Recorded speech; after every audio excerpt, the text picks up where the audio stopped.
আচ্ছা, আমি আজকে যে ধারণাগুলো দিব সেটা হচ্ছে টেমপ্লেট আর ডকুমেন্টেশন সম্পর্কে মেইনলি একটু বলবো, যে একটা টেমপ্লেটের ডকুমেন্টেশনটা খুবই ইম্পর্টেন্ট। আচ্ছা, হোম পেজ, এখানে হোম পেজ হচ্ছে 3 or 4 ভার্সন। আচ্ছা, 3 or 4 ভার্সন কি করে করবেন? হোম পেজে ওই যে বললাম পোস্টের লিস্ট আলাদা করে দিবেন, সাইড বার থাকলে সাইড বার ডানে বামে করবেন, মেশনারি স্টাইলটা সব টেমপ্লেটেই দেখা যায় যে মেশনারি স্টাইলটা আছে, ওইটা দিবেন। তো এটা মিলে হোম পেজ 3 or করে নেবেন। তারপরে নাম্বার 2 হচ্ছে সিঙ্গেল পোস্ট, সিঙ্গেল পোস্টের একটা ইয়ে হবে। নাম্বার 3 হচ্ছে সিঙ্গেল পেজ, এখানে ভেরিয়েশন আনতে পারেন যে অ্যাবাউট পেজ বা সার্ভিসেস পেজ, বা দেখা যাচ্ছে আর অন্য অন্য দেখা যাচ্ছে টিম পেজ, আওয়ার টিম, এই যেমন একটা পেজ থাকলো, এটা থাকতে পারে। তারপরে হচ্ছে নাম্বার 4 হচ্ছে কন্ট্যাক্ট পেজ, যেটা দরকার হবে। আর্কাইভ পেজ, 404 পেজটা করে দিতে পারেন। এটা সহজ, 404 পেজে কিছুই না, কন্টেন্ট জাস্ট মাঝখানে একটা অংশ থাকবে, বলবে যে নট ফাউন্ড, আর একটু স্টাইল করে দিবেন। 404 পেজে এটা ডিজাইনার করে দিবে আপনাকে, যে ডিজাইনার আছে ও করে দিবে। 404 পেজ ডিজাইন, এটা এই যে জাস্ট একটা উপরে হচ্ছে একটা ছোট একটা কন্টেন্ট, তারপর থাকলো 404 নট ফাউন্ড, আর এখানে একটা মেসেজ থাকলো যে the link you are opening that is not found, consider trying search, এই টাইপের হলেই হবে, এটা করে দিবে আর কি। 404 পেজ থাকবে। 7 নাম্বার হচ্ছে টাইপোগ্রাফি। আচ্ছা, টাইপোগ্রাফি পেজটা কেমন হতে পারে? টাইপোগ্রাফি পেজটা আসলে হয় হচ্ছে আহ, আমার টেমপ্লেটে যতগুলো এলিমেন্ট আমি ব্যবহার করছি সেই এলিমেন্টগুলোর একটা লিস্ট। যেমন এই টেমপ্লেটের ক্ষেত্রেই যদি ধরি, এই টেমপ্লেটে দেখেন হেডিং 1 এর স্টাইলটা এরকম। তো যেটা দিতে হবে, হেডিং এর লিস্ট দিবেন একটা H1 H2 H3 H4, একটা টাইটেল দিবেন হেডিংস, তারপর দিলেন হচ্ছে বাটনস। বাটনস গুলো হচ্ছে যে এগুলো যে বক্স আকারে বাটন হবে, আর একটা বাটন আছে হচ্ছে ফিল বাটন, যেমন এই যে এই টাইপের একটা বাটন আছে আর এই টাইপের একটা বাটন আছে, ওইখানে বাটন গুলো লিস্ট করে দিলেন। তারপরে হচ্ছে ওইখানে আপনি দিবেন হচ্ছে টেবিল, টেবিলের কিছু সিএসএস লিখলেন, যেটা টেবিল। কোটেশনের ক্ষেত্রে হচ্ছে কিছু সিএসএস লিখলেন, কোটেশন বলতে টেস্টিমোনিয়াল, যে একটা নাম কোট আকারে থাকলে কোটটা স্টাইলটা কি, এইভাবে 10-12টা এলিমেন্টের ওইখানে দিয়ে দিবেন, দিয়ে সেই পেজটা হবে টাইপোগ্রাফি। হ্যাঁ হ্যাঁ, যতগুলো কম্পোনেন্ট আপনি ইউজ করবেন সবগুলোর একটা লিস্ট দিয়ে দিবেন। ঠিক আছে, ওখানে দিবেন একটা সেকশন থাকবে দেখা যাচ্ছে আইকনস, ওইখানে লিখে দিলেন যে উই আর ইউজিং ফন্টাসাম আইকনস, দিলে ফন্টাসামের সাথে লিঙ্কিং করে দিলেন। তবে আইকনস এর দরকার নেই, এটা বাই ডিফল্ট জেনারেলি থাকে। তো এইগুলো আর কি, এই পেজগুলো আর কি খুব ইম্পর্টেন্ট। আর ওয়ার্ডপ্রেস এর ক্ষেত্রে কি, জাস্ট ওটা ডাইনামিক হবে। এই আমরা হোম পেজে অপশনগুলো, মানে হোম পেজ যেটা সেটা হোম পেজে দিয়ে দিব, ওইগুলো ওইভাবে দিয়ে দিব। তো আমাদের যে টেমপ্লেটটা করছিলাম সেটাতে একটু যাই, ডকুমেন্টেশনের আগে একটু যাই।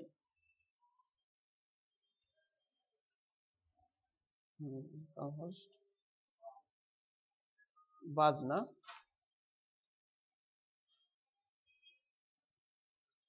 আচ্ছা, এই টেমপ্লেটটা করছিলাম আমরা, হোম পেজটা নিয়ে আসছি এখন। এইটাতে হচ্ছে আমরা হোম পেজে অনেকগুলো ভার্সন করতে হবে এখন। এই টেমপ্লেটের হোম পেজে যে ভার্সন গুলো করতে হবে সেই টেমপ্লেট আমাদের এখানে এই টেমপ্লেটের কিছু কিছু অংশ বাদ আছে, সেইগুলো লিস্ট যদি আমি করতে চাই, আমরা এখানে ইয়ে ইনস্টল করছি কাস্টম মেটা বক্সের জন্য, সিএমবি ইউজ করছি। আপনারা ট্রাই করার কথা বলছিলাম তাই না, ইনক্লুড করছিলেন আপনারা? সিএমবি তে কি কোনো প্রবলেম আছে আপনাদের? হুম, সিএমবি তে তো কোনো প্রবলেম থাকার কথা না। থিম অপশনে কোনো প্রবলেম আছে? থিম অপশনে যদিও অ্যাডভান্স গুলো কি আমি দেখাইছি স্লাইড, হ্যাঁ শর্ট আর দেখাইছি। আচ্ছা, আমাদের একটু মানে থিম অপশনটা একটু নাড়াচাড়া করেন, প্রিমিয়াম থিম পাওয়া যায় কিন্তু ইউজ করার জন্য বলতে কি, টেস্ট করার জন্য প্রিমিয়াম থিম কিছু ডাউনলোড করেন। মানে এটা এমন হতে পারে আপনি দেখা যাচ্ছে একটা একজনের কাছ থেকে চেয়ে নিতে পারেন প্রিমিয়াম একটা থিম, অথবা আপনি মানে ব্ল্যাক মার্কেট থেকে ডাউনলোড করতে পারেন। আপনি কি করছেন, আপনি তো একটা সাইট লাইভ করার জন্য ডাউনলোড করছেন না, সো এতে কোনো প্রবলেম নেই, শেখার জন্য। তো আপনাদের এই টাস্কটা আমি দিয়ে দিলাম আপনাদের জন্য। সেটা হচ্ছে থিম অপশনে ওইখানে কিছু ক্রিটিক্যাল কাজ আছে যেগুলো ব্লক টেমপ্লেটে থাকে না। আমাদের এই টেমপ্লেটে আসলে কি, আমরা হোম পেজের একটা ভেরিয়েশন চেঞ্জ করার জন্য অপশন দিব, লোগোটা চেঞ্জ করার জন্য অপশন দিব, ফেভিকন চেঞ্জ করার জন্য অপশন দিব, তারপরে দেখা যাচ্ছে আমরা স্লাইডারে যে স্টাইল আছে 2 3 4 রকমের স্লাইডারের স্টাইল হবে, সেটার জন্য একটা অপশন দিব। হেডার ফুটারে যে স্ক্রিপ্ট অ্যাড করতে হয়, ইউজার গুগল অ্যানালিটিক্স যাতে ইনস্টল করতে পারে, ইউজার যেন তার কল ট্র্যাকিং এর জন্য একটা স্ক্রিপ্ট ইনস্টল করতে পারে, তো এগুলোর জন্য আমরা আলাদা দিব। আর কাস্টম সিএসএস লেখার জন্য একটা প্যানেল দিব। এগুলো বাই ডিফল্ট নরমালি সব টেমপ্লেটে থাকে। আমরা যদি নরমালি একটা টেমপ্লেটের থিম অপশনে আপনাকে যেটা করতে হবে, এটা রোড ম্যাপ করতে হবে।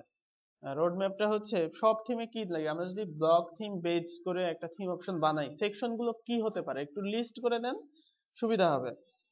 সেকশন গুলো হতে পারে হচ্ছে জেনারেল সেটিংস। আচ্ছা, জেনারেল সেটিংস এর মধ্যে কি কি থাকতে পারে একটু লিস্ট করেন। যে লোগো চেঞ্জ, এইটার ক্ষেত্রে আমরা ধরি লোগো চেঞ্জ, তারপরে আমরা এখানে দিলাম ফেভিকন চেঞ্জ, ফেভিকনটা চেঞ্জ করতে দিব ইউজারকে। আচ্ছা, এখানে সার্চ বার হবে কি হবে না এটার একটা অপশন দিব। এটা ডিপেন্ড করবে আপনার টেমপ্লেটের উপরে। হেডার স্টাইল আমি দিলাম হচ্ছে হেডার স্টাইল। আচ্ছা, হেডার স্টাইলে 1 2 3 করে ইউজার সিলেক্ট করবে যে ওইটার আপনি একটা কাজ করতে পারেন, থিম অপশনে কিন্তু ইমেজ দিয়েও সিলেক্ট করা যায়।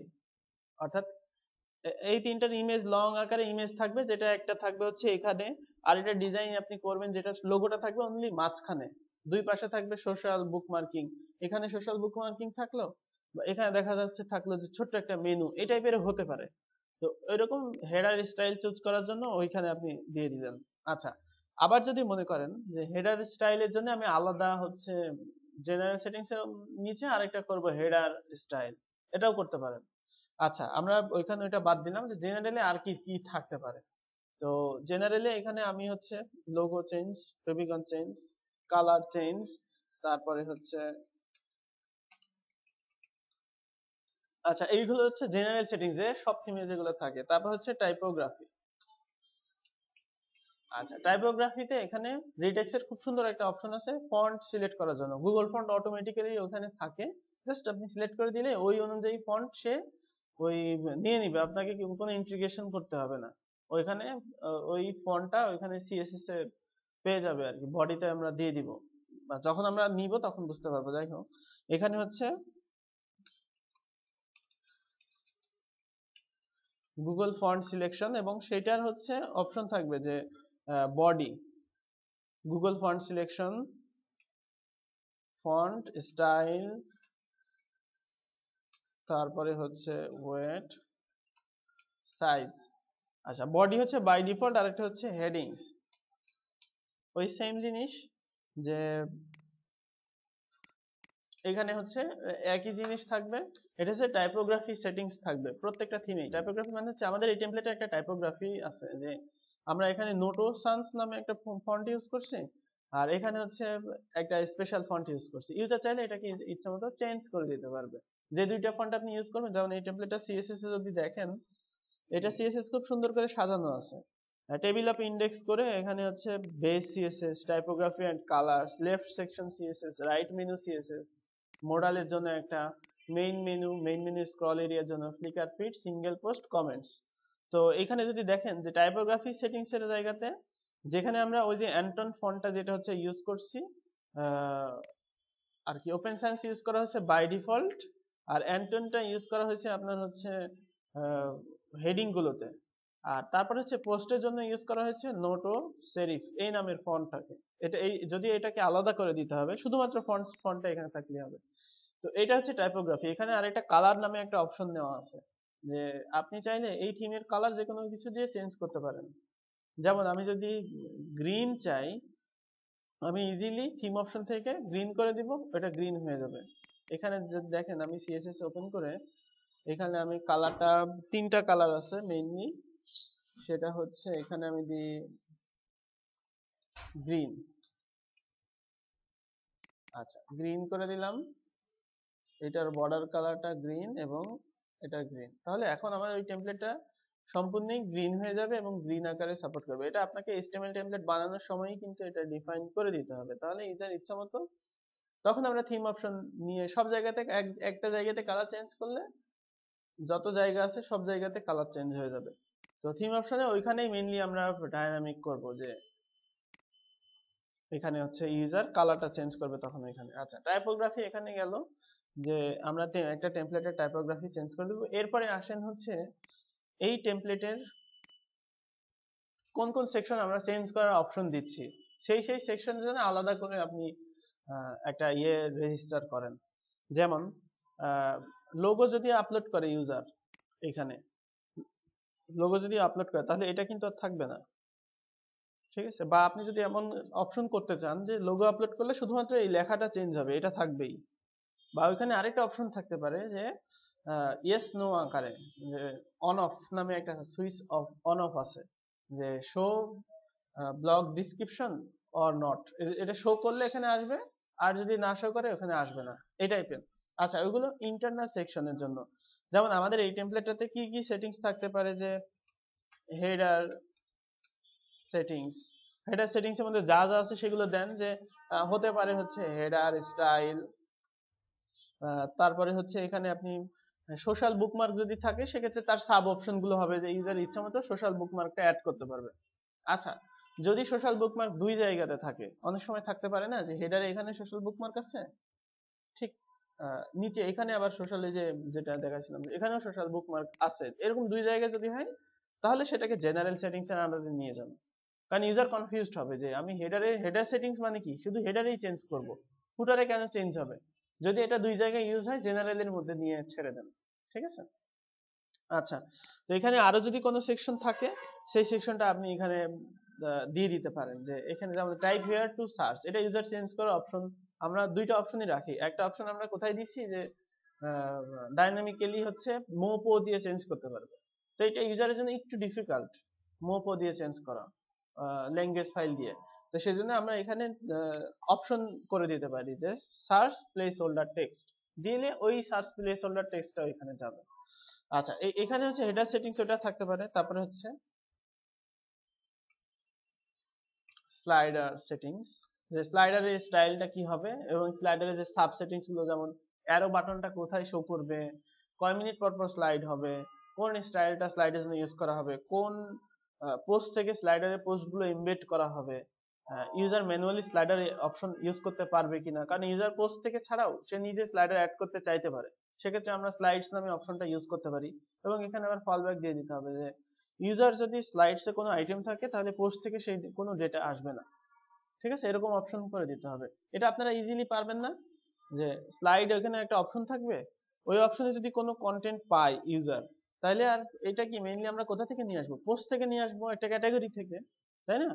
তো ওই ক্যাটাগরি থেকে তখন আর আসবে না, ওইরকম করে নিতে হবে। মানে একটা ভেরিয়েবল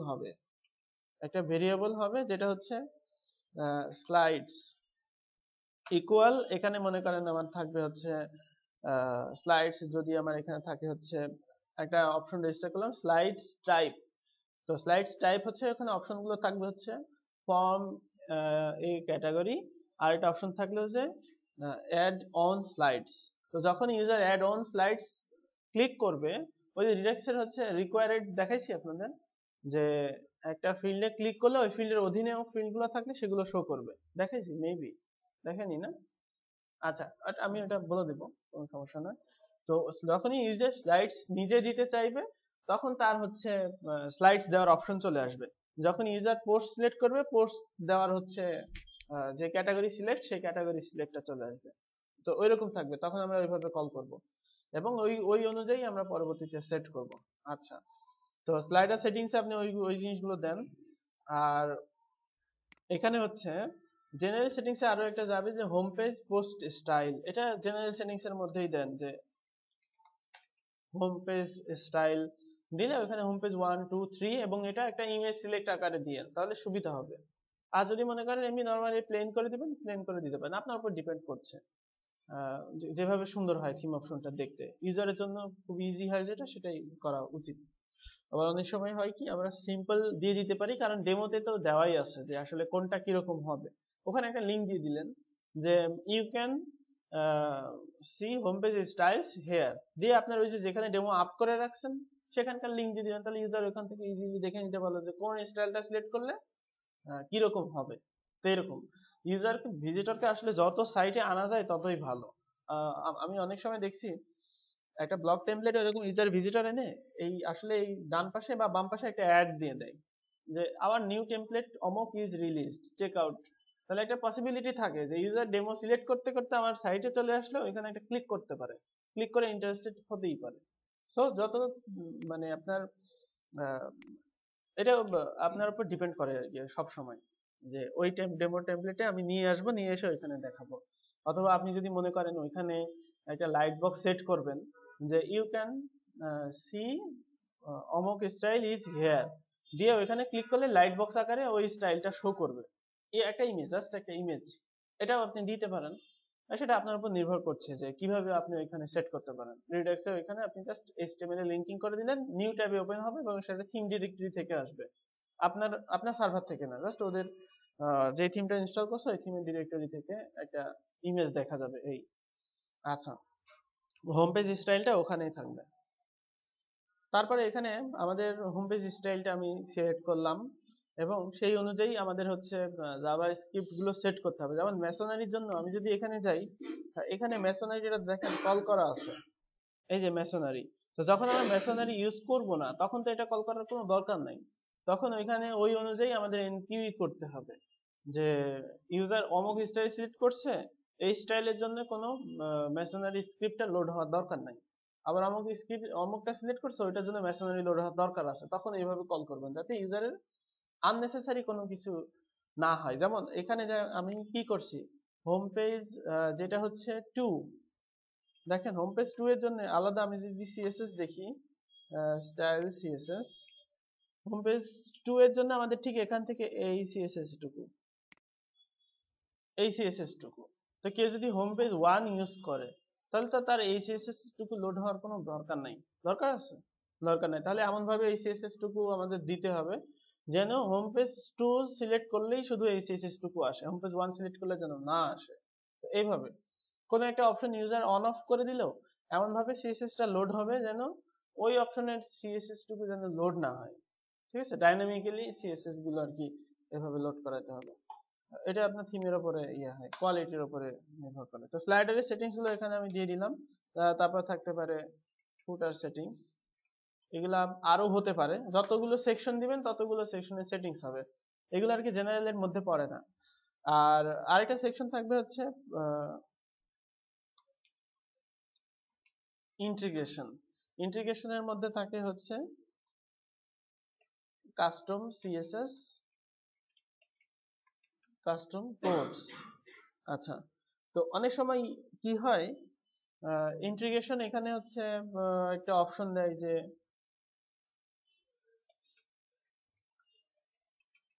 গুগল অ্যানালাইটিক্স কোড, এটা আলাদা একটা অপশনে দেয়। অনেক সময় ইউজার ওই দেখা যাচ্ছে গুগল অ্যানালাইটিক্স এর জন্য একটা কি ব্যবহার হয়, একটা কোড ব্যবহার হয়। তো গুগল অ্যানালাইটিক্স এর ইউনিভার্সাল হচ্ছে আমরা যদি কোনো একটা সাইটে দেখি তাহলে বুঝতে পারবো।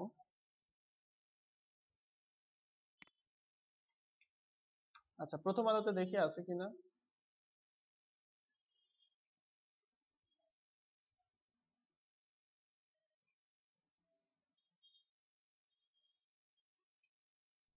এই যে এই স্ক্রিপ্টের কথা বলছি, এই যে এখানে যে স্ক্রিপ্টটা আছে এই স্ক্রিপ্টটা হচ্ছে গুগল অ্যানালাইটিক্স ইনস্টল করার জন্য। এখানে সবগুলো একই থাকে। আচ্ছা, যদিও এখানে আরো অন্য কিছু আছে, যাই হোক, আমরা গুগল অ্যানালাইটিক্স একটা জেনারেট করে ফেললেই বুঝতে পারবো। এখানে মেইনলি এই যে এইটা চেঞ্জ হয়। তো আমরা একটা অপশন এখানে সেট করলাম যে গুগল অ্যানালাইটিক্স কোড না দিয়ে অ্যানালাইটিক্স আইডি হবে আর কি। তো ওইখানে ইউজার যদি আইডিটা দেয় তাহলে ওই যে স্ক্রিপ্টটা ফুটারে লোড হবে এবং তার মানে অনুযায়ী। তো ইন্টিগ্রেশনে মেইনলি এগুলোই থাকে যে কাস্টম সিএসএস ইউজার চাইলে কুইকলি যদি কোনো কিছু চেঞ্জ করতে চায় কাস্টম সিএসএস এ দিলেই সেটা যেন চেঞ্জ হবে, এবং এই অপশনটা লোড হবে হচ্ছে ঠিক হেডের পরেই, লোড হবে। এবং সিএসএস এর জন্য রিডাক্সে আলাদা অপশন আছে সিএসএস লেখার জন্য, সিনট্যাক্স হাইলাইটার সহ আর কি, ইউজার যাতে ভুল না করে সিএসএস লেখার সময়। জাস্ট একটা সেমিকোলন মিস পড়ে যেতে পারে যদি আমরা প্লেন ভাবে দেই। কিন্তু সিনট্যাক্স হাইলাইটারের সুবিধা হচ্ছে যে কি আমরা ওইটা হচ্ছে দেখতে পাচ্ছি যে এটা ভুল হচ্ছে কিনা। তো এই এগুলো হচ্ছে ইউনিভার্সাল থিম অপশন। এর বাদেও আরো অনেক যে জিনিসগুলা আপনাদের কাছে নতুন লাগতে দরকার মানে মনে হতে পারে যে এই জিনিসটা আমি জানি না, এগুলো যেগুলো বললাম এগুলো তো বুঝতে পারছেন তাই না? আচ্ছা, মনে করেন রিডাক্স এর গুগল ফন্ট সিলেক্ট করা অপশনটা যদি আমি দেখতে চাই,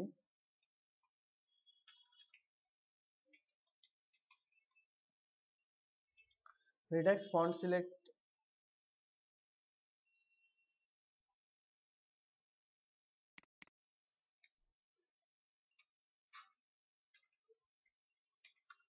আচ্ছা ফন্ট ফ্যামিলি অপশন আছে, হ্যাঁ এই তো টাইপোগ্রাফি নামে যেটা বলছিলাম এটাই।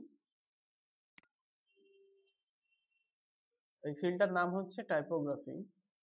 যে ফিল্টার দেখতে ঠিক এই যে এরকম হবে।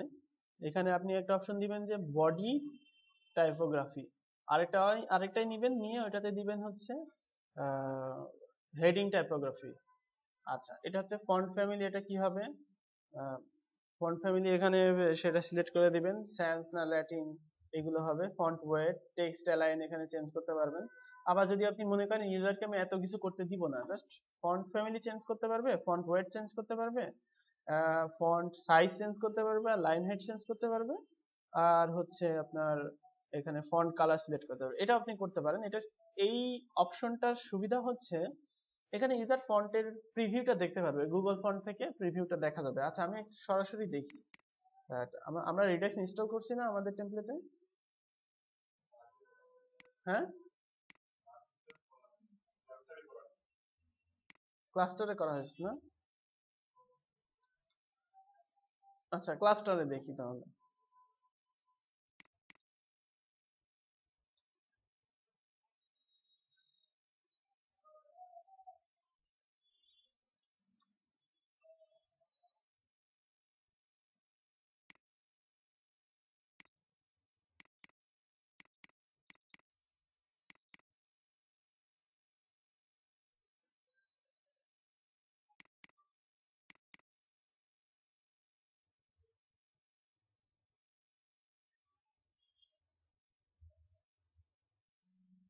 আচ্ছা লেআউট ম্যানেজার,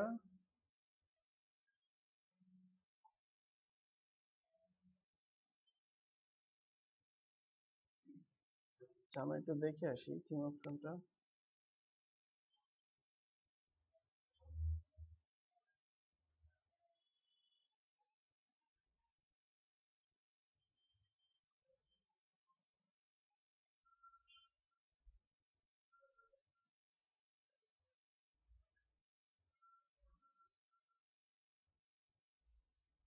আচ্ছা আমরা যে কোনো একটার মধ্যে দিয়ে দিই, লেআউট ম্যানেজারের মধ্যেই এখানে কি আছে,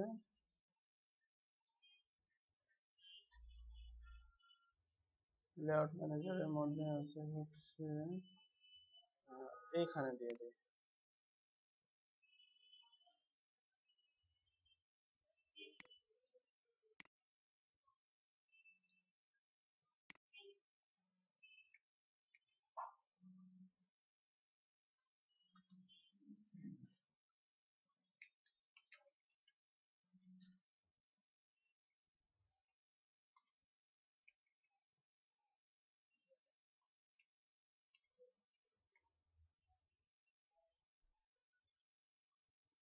বডি টাইপোগ্রাফি,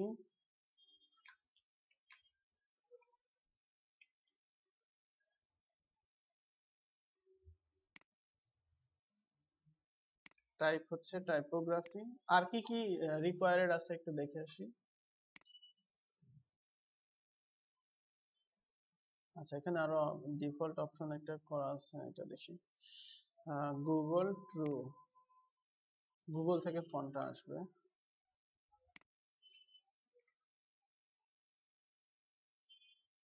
আচ্ছা এখানে আরো অন্যান্য অপশন আছে, আমরা দেখি শুধু এইটাতে কি আসে।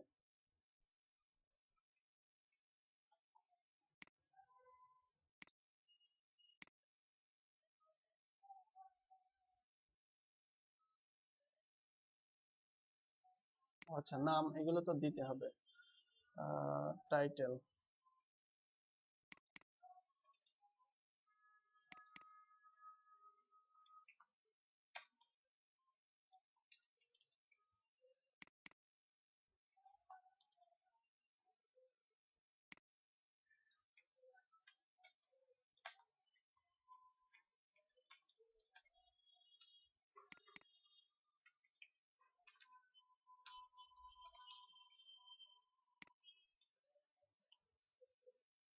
আচ্ছা, এখানে বাই ডিফল্ট যেগুলো থাকে সেগুলোই আর কি, যেমন ফন্ট ফ্যামিলি আমরা ডিফল্ট ভ্যালু সিলেক্ট করি নাই, এই জন্য এখানে থাকে। আচ্ছা, স্ট্যান্ডার্ড হচ্ছে যেগুলো নর্মালি আর কি আমরা টেমপ্লেটে দেই সেগুলো। এছাড়াও আপনি গুগল ফন্ট এখানে ইউজ করতে পারেন, যে ফন্টগুলো এখানে থাকবে।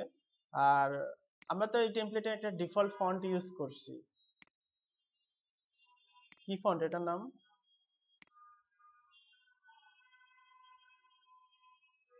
রেলিওয়ে, RALE, হ্যাঁ এটা দিয়ে দিই। যে ডিফল্ট না, এখানে ডিফল্ট ডাটা দিতে হলে কি করতে হয়?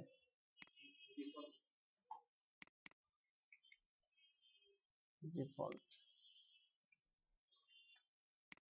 আচ্ছা, ডিফল্ট এটা এরকম হবে না আসলে, কারণ এখানে তো অনেকগুলো ডিফল্ট আছে, সেগুলোর অপশন আছে এখানে, এই অপশনটা দেখতে হবে। হ্যাঁ, এই যে ডিফল্ট একটা অ্যারে। হ্যাঁ, আর ফন্ট ফ্যামিলি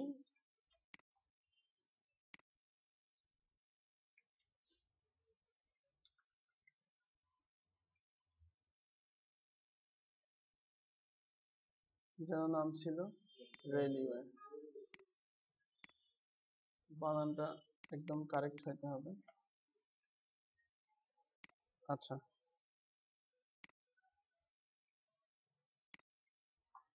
তাহলে এখানে ফন্টটা দেখা যাচ্ছে আমাদের যে ফন্টটা আমরা দিব সেই ফন্টটা বাই ডিফল্ট এখানে সিলেক্ট হয়ে থাকবে। এইভাবে আপনি স্টাইল গুলো সিলেক্ট করেন, এগুলো সিলেক্ট করেন। এখন এটা যখন এই যে এখানে ইউজার আরো অন্যান্য গুলো এখানে সার্চ করে ইউজার ইচ্ছা মতো এখানে দিতে পারবে। এটা সুবিধা হচ্ছে যখন ইউজার সিলেক্ট করবে তখন এখানে দেখতে পারবে যে কোন ফন্টটা দেখতে কিরকম। যেমন স্ক্রিপ্ট ফন্টটা দেখতে ঠিক এরকম, এটা গুগল ফন্ট থেকে লোড হচ্ছে।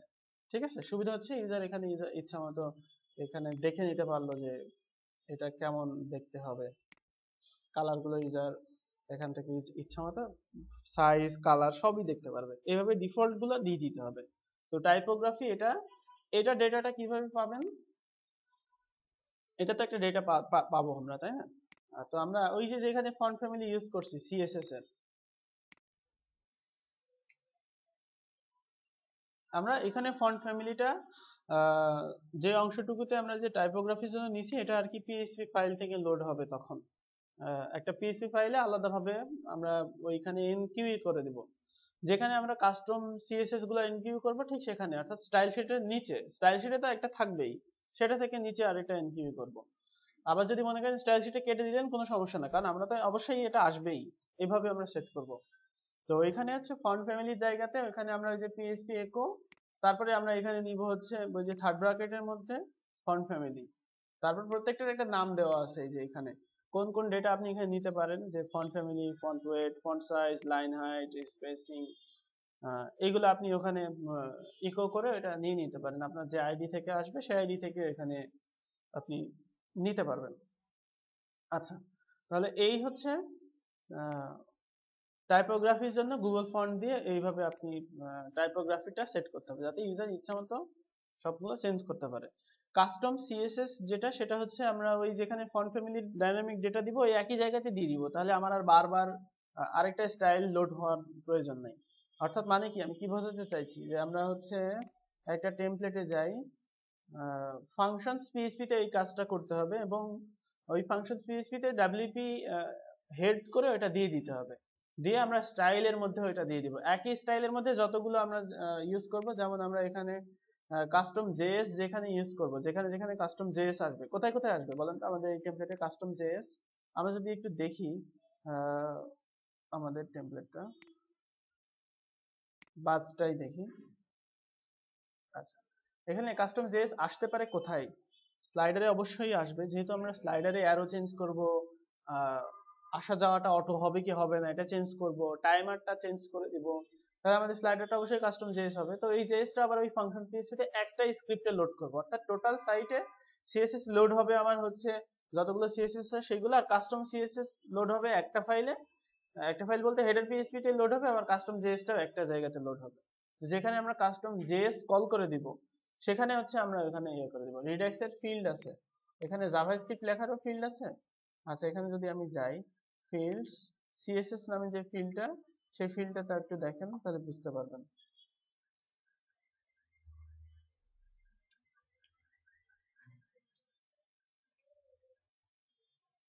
আচ্ছা এসিই অডিট, হ্যাঁ এটাই হবে।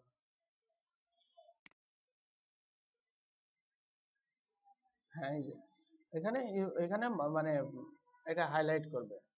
আর এখানে ল্যাঙ্গুয়েজটা সিলেক্ট করে দিতে পারবেন জাভা স্ক্রিপ্ট হবে নাকি হচ্ছে যে এইগুলো এই ল্যাঙ্গুয়েজ গুলো সাপোর্ট করে, PHP, plain text, Sass, JavaScript, যেগুলো ইচ্ছা সেগুলো আপনি এখানে দিতে পারেন। দেখা যাচ্ছে ইউজার চাইলে একটা ফাংশনও লিখতে পারে, সেইটারও অপশন এখানে দেওয়া যেতে পারে। আচ্ছা মোড দিয়ে এটাকে চেঞ্জ করে দেওয়া যেতে পারে। আচ্ছা সবগুলো একটা জায়গাতে লোড হবে এটা মনে রাখবেন, কাস্টম সিএসএস এবং কাস্টম কোড। গুগল অ্যানালাইটিক্স এর জন্য এই যে সেম কেস, যে যেখানে আমরা করব এই একটা স্ক্রিপ্টের মধ্যেই লোড হবে। তো স্ক্রিপ্টে আবার একটু ঝামেলা আছে। কি কি ঝামেলা? অনেক সময় হয় কি স্ক্রিপ্টটা হচ্ছে উপরে দরকার হয়, অনেক সময় আবার নিচে দরকার হয়। তো সেই জন্য কি করবেন? সেই জন্য আপনি হচ্ছে এখানে দুইটা অপশন করলেন যে অনেক থিমে কিন্তু এগুলো থাকে যে this code will go before head. আবার ফেসবুকে যেই লাইক বক্সের জন্য একটা কোড দরকার হয়, সেই কোডটা আবার দরকার হয় ঠিক বডি শেষ হওয়ার ঠিক পরেই, অর্থাৎ কন্টেন্ট শুরু হওয়ার আগে।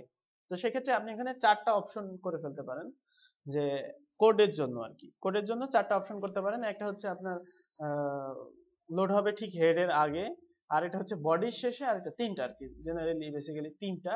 বডি শুরু হতে হতে একটা, তারপর হচ্ছে ফেসবুকে যে কোডটা, যেমন হচ্ছে আমি যদি যাই যে,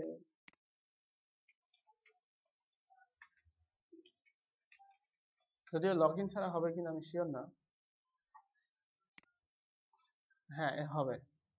এই যে গেট কোডে যদি আমি যাই, লোড হওয়ার পরে হবে, সেখানে ওখানে কোড দিবে যে ওই একটা কোড যাবে হচ্ছে বডির পরে, আর আরেকটা কোড হবে যেখানে আমি লাইট বক্স ডিসপ্লে করতে চাই ঠিক সেখানে। তখন হচ্ছে আমার থিমে যেন অপশন থাকে, অর্থাৎ তিনটা এখানে আপনি রেজিস্টার করে ওই তিনটাকে কল করে রাখবেন।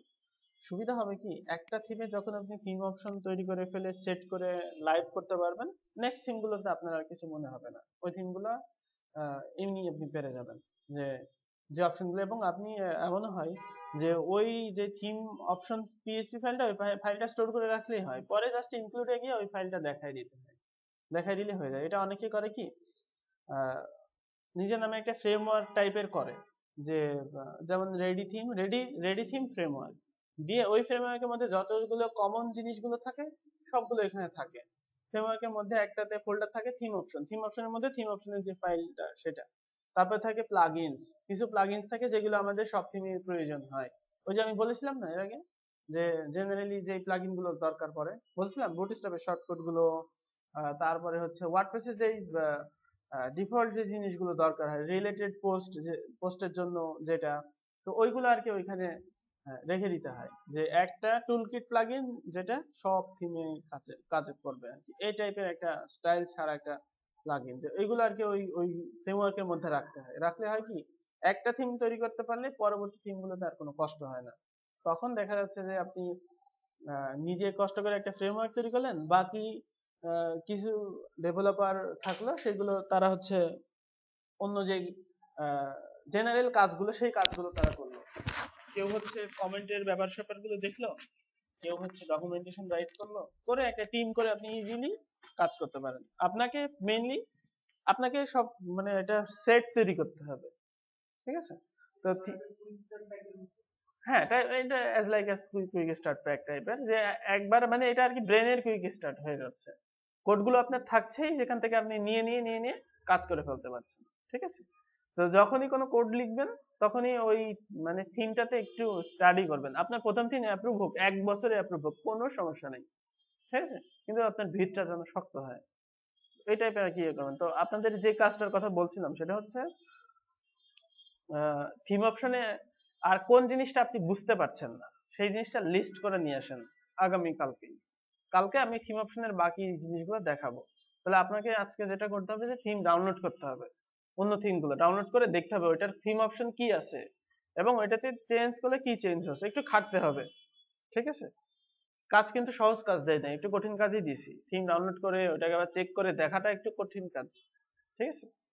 তো ওইটা করেন, করে এগুলো তো অবশ্যই আগে প্র্যাকটিস করে দিবেন। এগুলো প্র্যাকটিস না করে কিন্তু ওইগুলো করাটা ঠিক হবে না, ঠিক আছে? যদি আজকে না হয় আগামী কালকে, নাহলে আগামী পরশুদিন, 4 দিন পর পর ক্লাস হবে। সো আপনারা ওইটা কি ইয়ে করে নেন, থিম অপশনটা জিনিসটা ক্লিয়ার করে নেন। আর ডকুমেন্টেশনের জন্য আমি হচ্ছে আজকে তো আর সময় পাইলাম না, আগামী দিন আমি ডকুমেন্টেশন হচ্ছে দেখা দিব। এইগুলো শেষ করে তারপরে ডকুমেন্টেশনে হাত হাত দেই, কি বলেন আপনারা? ঠিক আছে। হ্যাঁ, আমার কাছে প্রিমিয়াম থিম, আচ্ছা আমি